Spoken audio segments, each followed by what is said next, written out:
Olá? Boas-vindas a mais uma imersão detalhada nas nossas fontes de hoje. É excelente ter a companhia de quem nos ouve para explorarmos um material que tem, de verdade, o potencial de mudar completamente a forma como a gente enxerga o ambiente de trabalho. Olá, é um prazer estar aqui de novo. E olha, eu diria que esse material vai além de só mudar a visão, ele mexe na nossa forma de agir, né? Exatamente. A nossa missão nesta análise de hoje é destrinchar algumas ferramentas muito práticas de desenvolvimento de liderança. E o roteiro que temos em mãos é fascinante porque ele ataca o problema em duas frentes complementares. Isso, uma jornada interna e uma jornada externa, certo? Exato. Primeiro, vamos investigar a jornada interna, que envolve a nossa autoconsciência e aqueles valores que nos guiam silenciosamente. Depois, a ideia é virar a chave para a jornada externa, focar na comunicação e na adaptação da nossa mensagem para o mundo exterior. É um processo que acontece de dentro para fora. E essa estrutura de dentro para fora é o que dá tanta força aos toolkits dos módulos 1 e 2 que a gente está analisando hoje. O material não perde tempo com aquelas teorias abstratas de gestão, sabe? Ele funciona como um manual de instruções bem prático, quase clínico, eu diria. Sim, ele vai direto ao ponto. Pois é. A premissa central começa na intimidade do comportamento diário. Ou seja, quem realmente somos quando a porta da sala de reunião se fecha. E a partir desse autoconhecimento, o guia avança para o desafio prático de garantir que a mensagem de quem lidera seja não apenas transmitida, mas verdadeiramente decodificada e internalizada pela equipe. É uma ponte muito bem construída entre a intenção silenciosa e o impacto prático. Certo, vamos desvendar isso. Porque a grande ironia aqui é a nossa confiança cega. A imensa maioria das pessoas que ocupam posições de liderança acredita que já sabe liderar muito bem, ou que, no mínimo, a sua comunicação é cristalina. Existe aquela crença padrão, tipo, a mensagem saiu da minha boca de forma clara, logo a equipe entendeu perfeitamente. A famosa ilusão da transparência. Exato. Mas o primeiro módulo dessas ferramentas já começa provocando um certo incômodo. Ele prova que a distância entre a intenção e a realidade é muitas vezes um abismo enorme. E isso começa com um exercício que o guia chama de construção da autoconsciência. Ele propõe pegar um pedaço de papel e descrever os 3 principais comportamentos de trabalho sob a própria perspectiva. E a segunda parte do exercício é onde dói um pouco, né? Com certeza, porque em seguida, na coluna ao lado, o desafio é preencher como a equipe descreveria esses mesmíssimos 3 comportamentos. O que é fascinante aqui é como essa simples justaposição visual revela o maior ponto cego da dinâmica corporativa. Essa lacuna entre a percepção individual e a observação coletiva não é um detalhe menor. Ela é, na verdade, o marco zero de qualquer desenvolvimento real. Dá para ilustrar isso bem. Pensemos no seguinte cenário. Uma pessoa na liderança escreve lá na sua coluna que o seu principal comportamento é, digamos, fornecer diretrizes detalhadas para garantir o sucesso do projeto. Parece ótimo no papel. Sim, mas, ao refletir honestamente sobre o que iria na coluna da equipe, essa pessoa percebe que eles provavelmente escreveriam algo como microgerenciamento excessivo e falta de confiança. Exatamente. Essa dissonância é o diagnóstico puro. A provocação das fontes é muito clara. A liderança não é definida pela intenção calorosa que a gente carrega no peito, mas sim pela experiência fria e objetiva que o outro tem ao interagir com a gente. Mas espera, encarar essa diferença de percepção deve gerar uma atitude de defesa quase imediata em qualquer um. A gente quer se justificar, né? Naturalmente, o ego tenta proteger a nossa autoimagem. E é justamente por isso que o material avança para a prática da autoobservação com uma regra que me parece no mínimo contraintuitiva. O guia instrui a escolher 3 situações futuras específicas para aplicar essa observação. Pode ser a próxima apresentação de resultados, um feedback difícil com alguém da equipe ou qualquer cenário cotidiano. Isso, uma situação real e palpável. E a tarefa é entrar nessa situação e apenas observar a si mesmo em ação.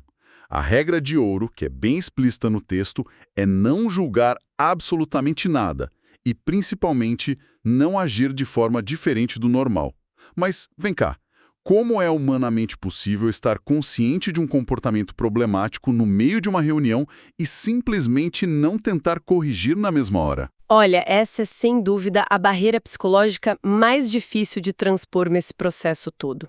O nosso instinto natural, no exato segundo em que ligamos o radar da autoobservação, é a autocensura, é automático. A gente quer consertar o erro antes que os outros notem. Exato.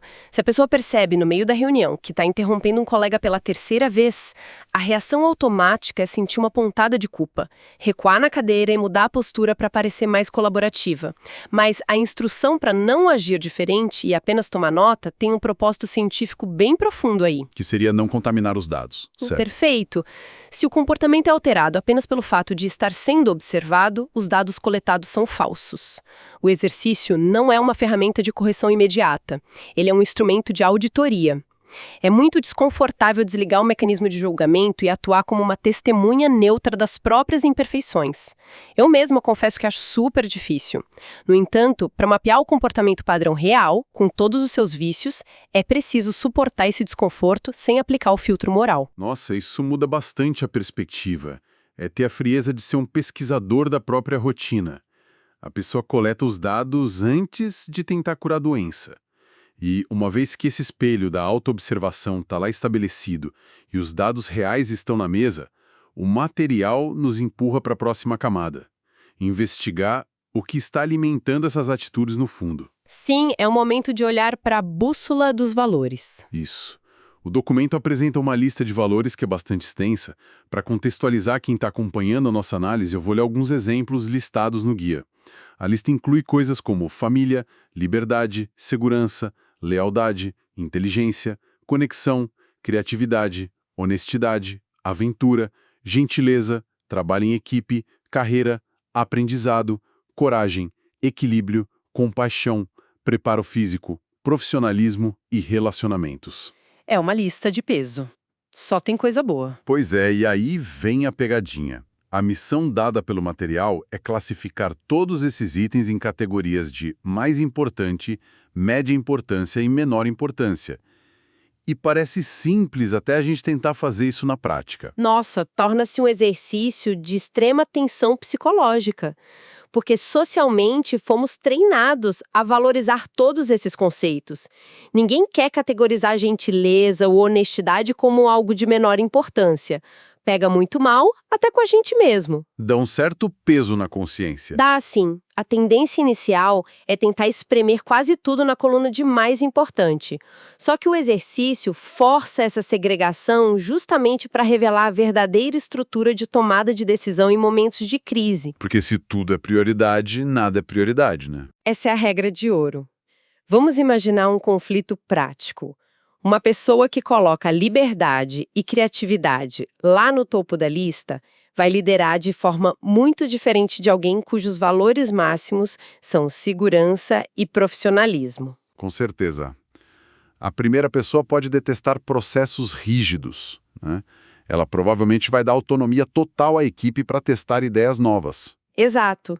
Enquanto a segunda vai construir regras claras, previsíveis, vai querer relatórios estruturados. Entender essa hierarquia interna é definir a lente pela qual todas as escolhas de liderança serão avaliadas daqui para frente. Não existe certo ou errado absoluto, existe o que guia as suas decisões sob pressão. Faz sentido. E o material é muito prático ao não deixar que essa lista de valores vire apenas um quadro bonito na parede da sala. Ele introduz um sistema contínuo para transformar esses valores em atitudes reais. A fonte detalha um ciclo de desenvolvimento chamado PORAP. É muito interessante notar que essa é uma sigla que, curiosamente, funciona super bem na nossa língua também. É verdade. A sigla original em inglês é PORAP, significando Practice, Observe, Reflect, Adjust and Practice Again. E isso, curiosamente, traduz com perfeição para as mesmas iniciais em português: praticar, observar, refletir, ajustar e praticar novamente. Caiu como uma luva. E o que é valioso nesse modelo é que ele retira os valores daquele campo da abstração. Vamos dissecar isso um pouco. A primeira etapa, o P de praticar, exige que se defina intencionalmente um comportamento diário ligado a um valor fundamental. Então, se o valor escolhido por alguém foi coragem, a prática não é um conceito vago sobre ser valente, certo? É a ação concreta de, por exemplo, não adiar aquela conversa de feedback difícil com um fornecedor que não está entregando o combinado. Perfeito. E logo depois, entramos no O de observar, que resgata aquela habilidade de testemunha neutra e silenciosa que a gente discutiu antes. Ah, sim. É a capacidade de estar no meio desse feedback tenso com o fornecedor e notar os próprios pensamentos. Perceber a tensão no corpo, o tom de voz, mantendo a consciência do ambiente enquanto a pressão acontece, sem tentar fugir. Isso mesmo. Mas o passo seguinte, que é o R de refletir, traz uma ferramenta que eu considero um grande diferencial metodológico do material. O guia enfatiza fortemente o uso de um diário, a prática de escrever fisicamente sobre o que foi observado. A do solto na mente tende a ser circular. Ele fica rodando em falso e é altamente enviesado pela emoção do momento. Ao transformar a experiência em palavras escritas, o cérebro é forçado a estruturar a narrativa de forma linear. A fonte deixa muito claro que a escrita ajuda a adotar uma perspectiva diferente. Quando o evento está no papel, ele se torna um objeto externo que pode ser analisado com calma. A pessoa tira o evento de dentro da própria cabeça. Exato. E aí você começa a enxergar os padrões. Talvez a reflexão escrita revele que a tensão no feedback não ocorreu pela reação agressiva do fornecedor, mas porque a preparação para a reunião foi inadequada desde o início. Essa clareza materializada no diário é o que permite a transição segura para a próxima letra, o A de ajustar. Entendi. O ajustar, então, é a decisão estratégica baseada nessa reflexão que foi documentada. É o momento de perguntar o que precisa ser calibrado na forma de agir consigo mesmo ou com a equipe para a próxima interação. E assim, chegamos ao último P, que fecha e, ao mesmo tempo, reinicia o ciclo. O praticar novamente, mas agora com o comportamento recalibrado. Se a gente conectar isso com o quadro geral, fica evidente que esse ciclo PORAP é um motor de consistência. Ele impede que o desenvolvimento de liderança seja um evento isolado. Não é como um workshop de final de semana que a pessoa faz e é esquecido na segunda-feira de manhã. O famoso voo de galinha da motivação corporativa, né? Isso, o ciclo transforma intenções vagas e valores abstratos em um método diário que é rigoroso e auditável, focado na melhoria contínua. Olha, tudo isso faz muito sentido para a nossa própria cabeça. Cria um ecossistema de autodesenvolvimento excelente. Mas, e quando a teoria encontra a realidade caótica da equipe no dia a dia? Porque me parece que o módulo 2 vira esse espelho para fora. É a arte de adaptar a mensagem. E a premissa é um pouco dura. Não adianta nada ter valores perfeitamente alinhados e um ciclo interno funcionando maravilhosamente bem, se na hora de falar com a equipe, a mensagem não aterrissa. É aqui que a coisa fica realmente interessante, porque o foco passa subitamente do que eu quero comunicar para o que o outro precisa ouvir e, principalmente, como ele consegue absorver essa informação. É uma virada de chave brutal. E essa transição exige uma dose alta de empatia estratégica. O material aborda critérios muito específicos para essa adaptação da mensagem, começando pelo nível de conhecimento de quem escuta. Como assim? A provocação aqui é avaliar a diferença entre falar com alguém que tem um profundo domínio técnico do assunto e alguém que é recém-chegado na área. Se um conceito é explicado cheio de jargões e atalhos para um novato, o resultado é alienação e insegurança. A pessoa não entende nada e se sente excluída. Faz todo sentido. E por outro lado, se a explicação for excessivamente mastigada e básica para um especialista sênior da equipe, a mensagem gera tédio ou até a sensação imediata de que a capacidade intelectual dele está sendo subestimada pela liderança. A mesma mensagem precisa de resoluções diferentes, não é? Perfeitamente. E o guia vai ainda mais fundo na psicologia da equipe ao introduzir a análise do benefício e da motivação de quem escuta. Essa parte dos motivadores é muito prática. O documento orienta a fazer uma suposição educada sobre o que realmente impulsiona diferentes pessoas no ambiente de trabalho. Ele categoriza 4 impulsionadores emocionais principais: São eles o status, o reconhecimento, o ser querido e a recompensa financeira. O desafio proposto é ancorar a mensagem diretamente no impulsionador correto. E isso é transformador. Vamos pensar em um cenário comum, tipo a implementação de um novo e complexo sistema de gestão na empresa. Aquela mudança de software que sempre gera uma resistência imensa em todo mundo. Nossa, o terror de qualquer departamento de TI. Todo mundo odeia mudar de sistema. Como a adaptação da mensagem baseada nesses impulsionadores muda o jogo na prática? Muda o jogo, porque substitui a resistência natural pelo interesse pessoal da pessoa. Para alguém na equipe cujo impulsionador é o status ou a visibilidade, a mensagem não deve focar apenas na eficiência geral do software. Isso não brilha aos olhos dessa pessoa. O argumento deve ir para outro lado, então. Isso, o argumento deve destacar como dominar esse novo sistema de forma pioneira a colocará em uma posição de referência técnica, talvez mencionando que ela vai apresentar os primeiros resultados diretamente para a diretoria. Ah, entendi. Já para alguém cujo impulsionador é o ser querido ou a conexão social, o argumento do status pode até gerar aversão, né? A pessoa pode achar que está querendo aparecer demais. Exato, ela pode rejeitar a ideia de se destacar do grupo.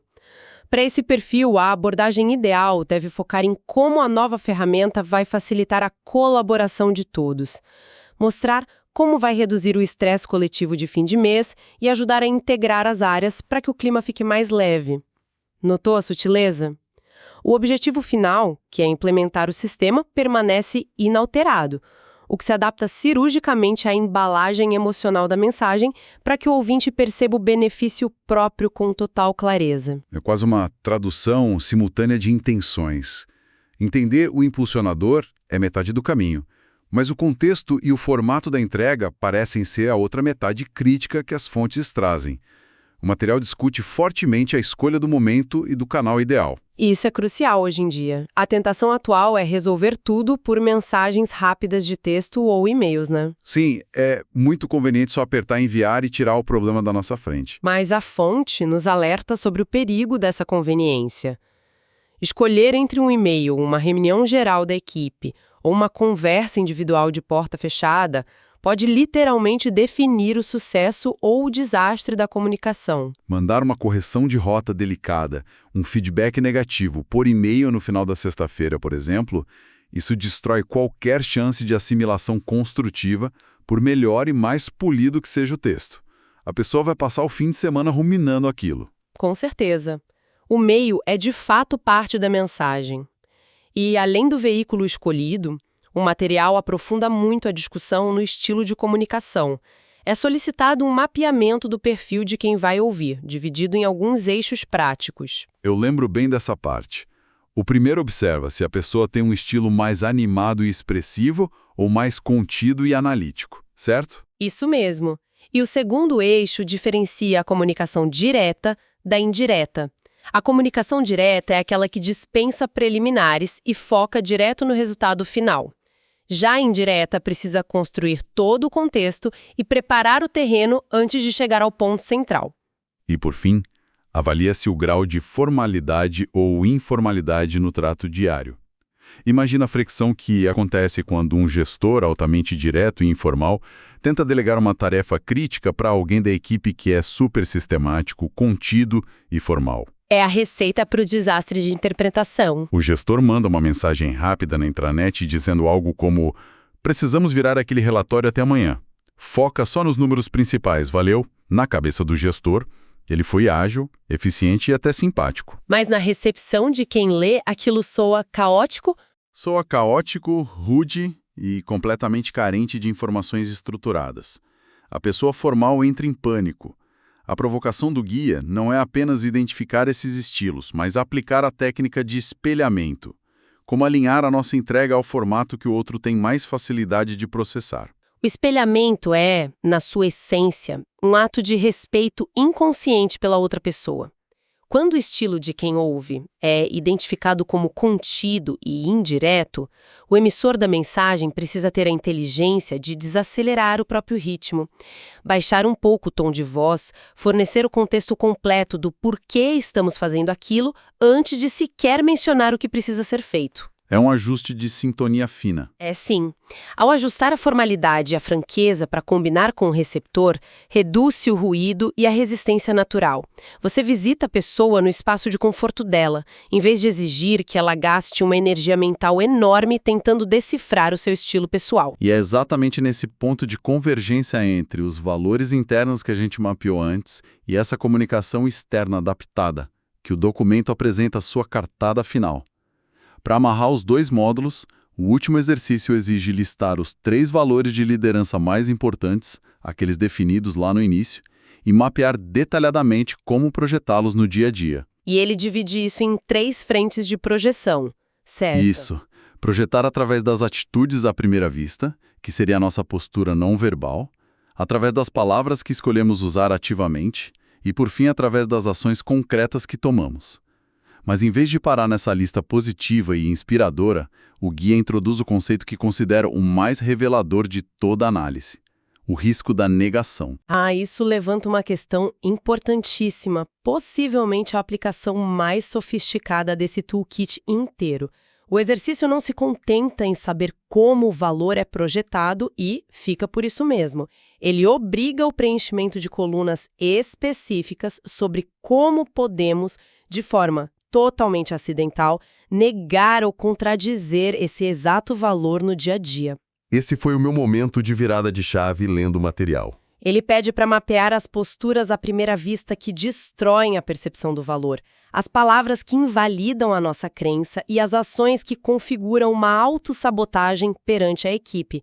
É um reconhecimento muito prático e humilde de que somos seres incongruentes por natureza. Para visualizar isso de forma bem clara para quem nos ouve, imaginemos a figura de um líder cujo valor máximo, aquele intocável, seja o trabalho em equipe e respeito. Na teoria, nas reuniões trimestrais, o discurso é impecável, lindo de se ouvir. A narrativa é perfeita. Mas no dia a dia, quando um membro mais júnior da equipe está apresentando uma ideia que demora a engrenar na reunião, a atitude à primeira vista desse líder é soltar um suspiro leve de cansaço e olhar rapidamente para a tela do celular.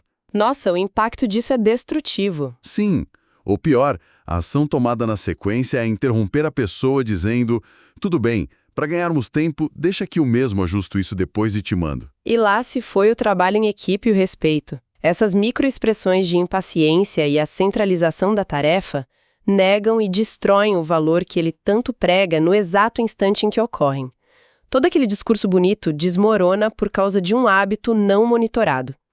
E é aqui que os módulos 1 e 2 colidem brilhantemente. Como assim? É o que faz a liderança sabotar a sua própria mensagem e trair seus próprios valores agora na frente da equipe.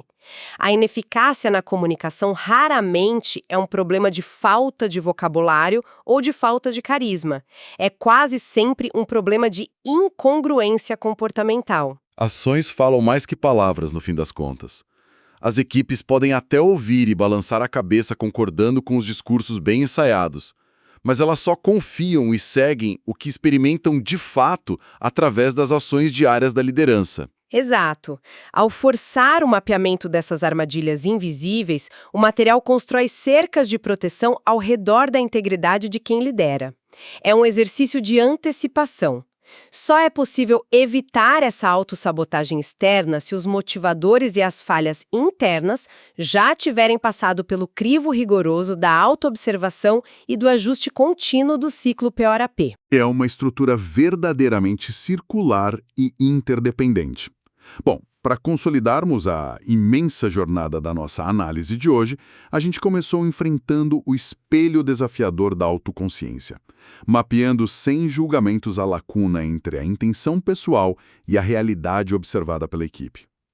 Um passo corajoso, com certeza. E a partir dessa clareza inicial, aprendemos a passar os nossos comportamentos pelo filtro dos valores fundamentais, através do ciclo PORP. Praticando, observando, estruturando a narrativa através da escrita no diário, ajustando a rota e voltando à prática. E com essa fundação sólida e bem resolvida, direcionamos o foco para fora, compreendendo que liderar é, em grande parte, traduzir. É adaptar ativamente a mensagem ao nível de conhecimento do outro. Ancorar as ideias em motivadores emocionais de status, conexão ou segurança. E espelhar os estilos de comunicação para reduzir o atrito. Tudo isso culminando num mapeamento rigoroso das nossas próprias armadilhas, claro, para garantir que microações não neguem as mensagens e os valores que tanto nos esforçamos para construir. É muito conteúdo aplicável. É uma arquitetura muito robusta e cheia de aplicações para o dia a dia de qualquer pessoa. E para deixar quem está nos acompanhando com uma última provocação, um pensamento final para explorar e refletir após o encerramento da nossa análise de hoje. Qual seria?